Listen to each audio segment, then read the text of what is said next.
Now we go into the no, profit maximization, okay? You have to be able to look at all your product line, all of your service line, whatever your business is, and maximize in every single area you can, okay? Again, something that a lot of businesses just don't do it right. They don't even know what their margins are, okay? There are no sharp profit increases, okay? They don't exist because they're very just linear across one product, okay? There's no upsells, downsells, cross sells, none of that stuff. And that's really, really important when we talk about product mix and upsells, downsells, and cross sells, okay? If you take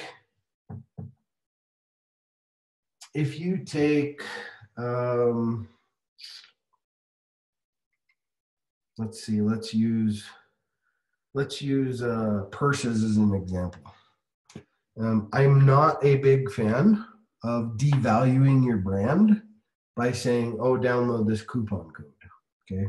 I'm really not a huge fan of that. But it's all about a process, right? It's about a cart process, okay? So in other words, you have somebody's interested in a handbag, right? And they go through the cart process to purchase. What is from that there, what is the bump? It's called a bump, okay?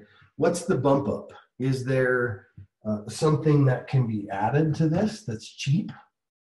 Maybe it's a fragrance, or maybe it's a lotion or something. Hey, you know, for an extra $4.99, you know, we'll include that in the package. It's called a bump or an upsell, right? You might get 30% of people that say, yeah, cool, I'll take that, it's cheap, right? So on and so forth. Okay, but now a lot of people don't look at that as, well, it's $4.99. Well, yeah, take $4.99 times 1,000 customers. Okay, that's significant now, right? Pays for your shipping, pays for all the stuff to get it out, so on and so forth. Okay, and this could even be, you know, you buy this handbag, right? Handbags purchased, the bump is the wallet that goes inside the handbag. For maybe it's a 10% discount for purchasing today, right? But it's not really. Okay, that's just when you go to most of the stores to go shopping and they're having a discount, it's not really a discount, not really, because they've already figured all of that into their product pricing. Okay, so when you're figuring product pricing, you should figure that in there, that I'm going to account for maybe a 10% rebate at some point, right? And then sell them as normal, right? Because that's all big box stores do. You're not really getting a discount. They already figured that in the base price because they knew they were going to run discounts. They knew they were going to do all that anyway at some point. Okay. Now, when we talk about margins, okay, you need to know your margins. Margins are really, really important. I'll use this one specific example. A plumbing company I worked with 2 years ago. I went in, they brought me in to really look at their business and strip it apart from a mechanical standpoint, from product sales, profit margins, all that kind of stuff. So we used one simple example. I'll just use this one example, and that's water heater installations. They've been doing water heater installations for 10 years, who knows how long, lots of years. And by the time we stripped down that particular product, and we stripped all the expense off that, he was going in the whole $200, and he'd been going in the whole $200 on that for gosh knows how long. Okay, so do your numbers, have your numbers. Okay, make sure you got decent margins, 30% plus. Okay, net margins. Okay, what's the point of running a business if it's not paying you at the end? I worked with a recruiting company this year, and their net profit margins were 8%. Why even own a business? That doesn't even make sense. You may as well just go to work and be an employee and not work 100 hours a week. So, it's very, very important that you know these numbers, okay? They're not hard to figure out. They're not hard to figure out at all. You just have to do the math.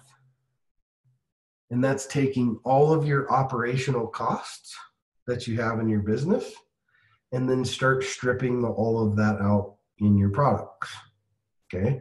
So I have this much operational cost for VAs, for office space rental, for whatever it might be, okay? All of that cost should be reflected in your product price. Now, most of you on here would know that that's not rocket science. I'm sure all of you know that. That's not rocket science. The problem is people don't do it. They swag it, okay? Don't swag stuff in your business. Know the numbers. Know the numbers and get it right, okay? And put in these little, upsells, downsells. The best place to do this, especially with most of you, you're either selling, I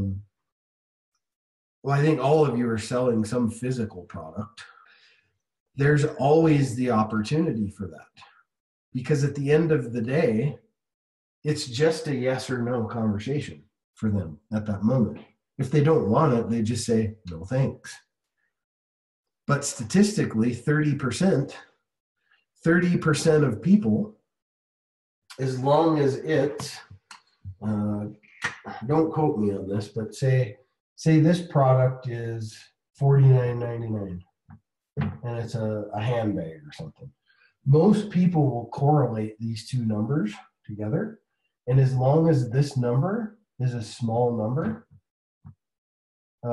like the magic number is $7.99. That's one of the magic numbers, is $7.99. Especially in the physical product piece. Because that's just a value add throw in the box. Doesn't really change your shipping, doesn't change any of that. And it's cheap enough to where they're curious enough probably to buy it. Well, at least a percentage. And there's I can't remember the company. They're a digital education company.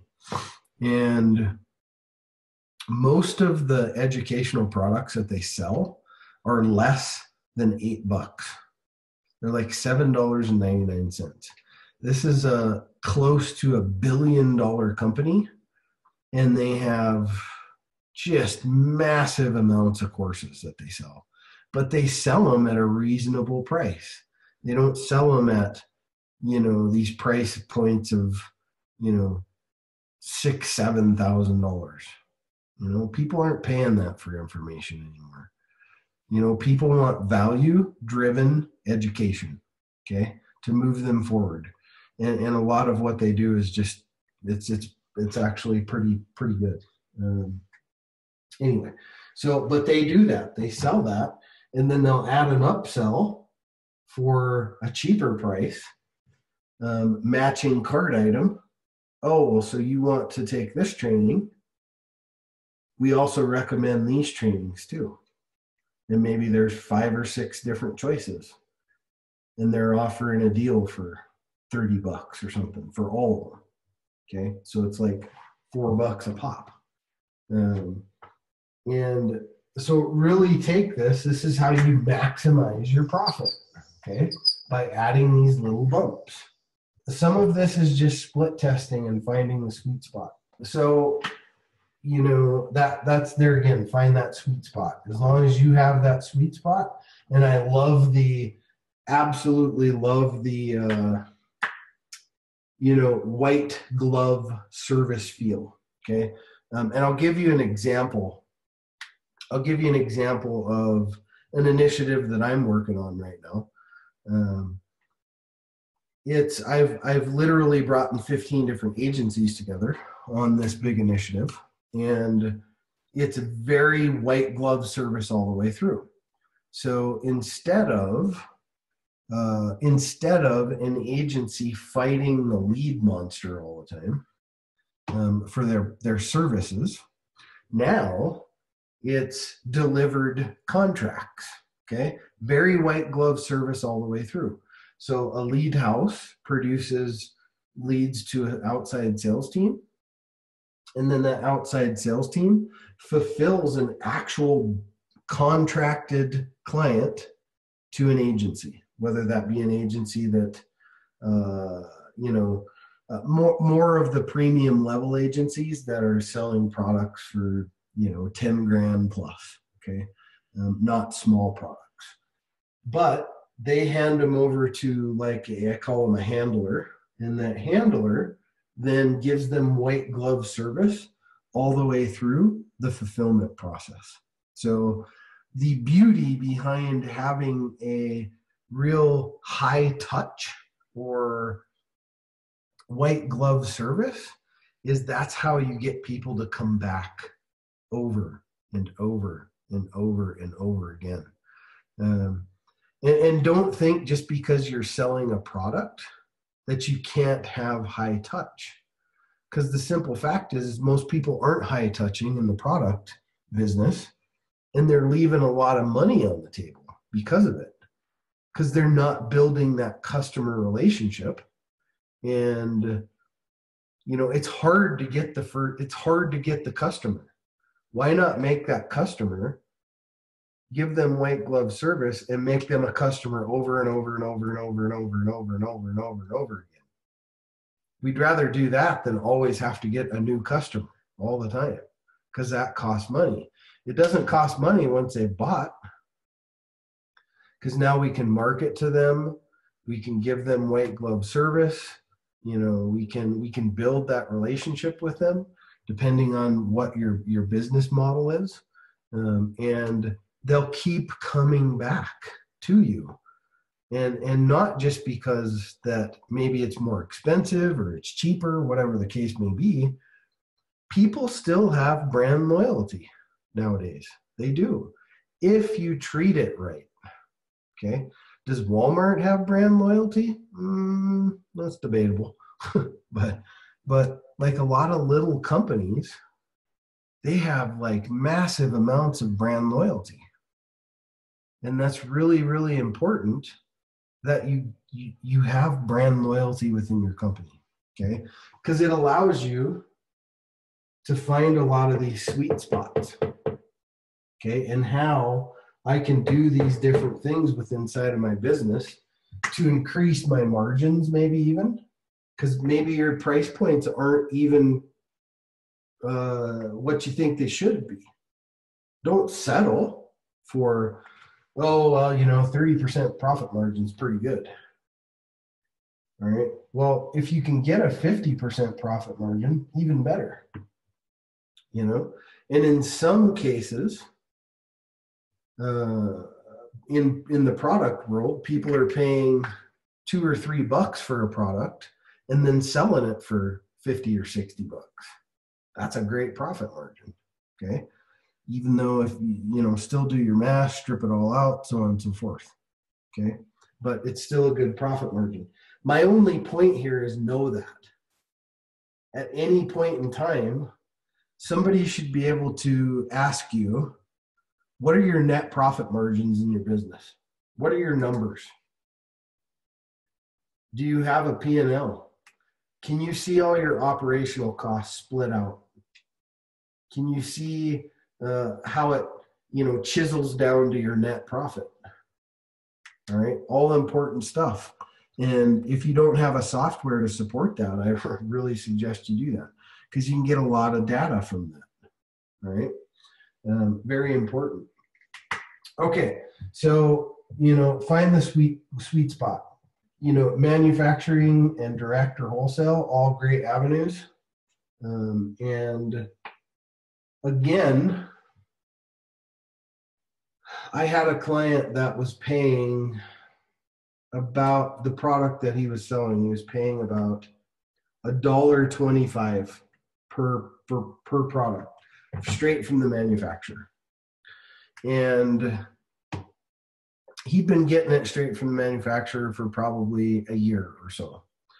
And we actually went back to the table and renegotiated that whole thing, and he ended up getting them for 99 cents. So make sure if you're working with a factory direct deal, get the best deal that you can get.